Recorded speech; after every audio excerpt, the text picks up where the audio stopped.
आधा अधूरा ज्ञान और ज्यादा खतरनाक हो जाता है। ठीक है ना। महाभारत में अभिमन्यु आधा अधूरा ज्ञान लेकर के बेचारा युद्ध लड़ने गए थे, मारे गए थे। ठीक है ना, बात ध्यान रखिएगा। ऐसी कथा है कि अभिमन्यु अपने माँ के पेट में थे तो चक्रव्यूह तोड़ने का कला वो सीख गए थे, क्योंकि अर्जुन अपनी पत्नी को चक्रव्यूह तोड़ने का कला सिखाते थे।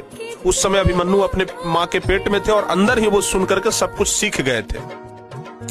फिर बाहर आए तो उनको 6 दरवाजा तोड़ने का तो ज्ञान था। चक्रव्यूह में 7 दरवाजा होता है।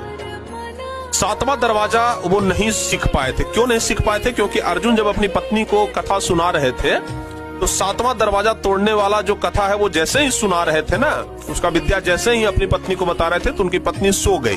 तो जब सो गई तो कथा छूट गया। अभिमन्यु को 6 दरवाजा तोड़ने का तो जानकारी था, 7वां जानकारी नहीं था। जब महाभारत में युद्ध लड़ने का बारी आया तो अभिमन्यु बोले कि भैया हम तो जा सकते हैं जरूर, 6 दरवाजा तोड़ करके चले जाएंगे, 7वां भी दरवाजा हो सकता है कि अपने बल के प्रयोग करके तोड़ दे, लेकिन उधर से लौटना हमारे लिए मुश्किल हो जाएगा। अगर उनको 7 दरवाजा का जानकारी रहता तो वो लौट भी जाते, लेकिन चूंकि उनके पास अधूरा जानकारी था इसलिए वो मारे गए। इसलिए कहते हैं कि अधूरा जानकारी और ज्यादा खतरनाक हो जाता है। ठीक है ना, अधूरा जानकारी और ज्यादा खतरनाक होता है। इसलिए आधा अधूरा जानकारी नहीं, पूरा जानकारी लेकर के जाइए।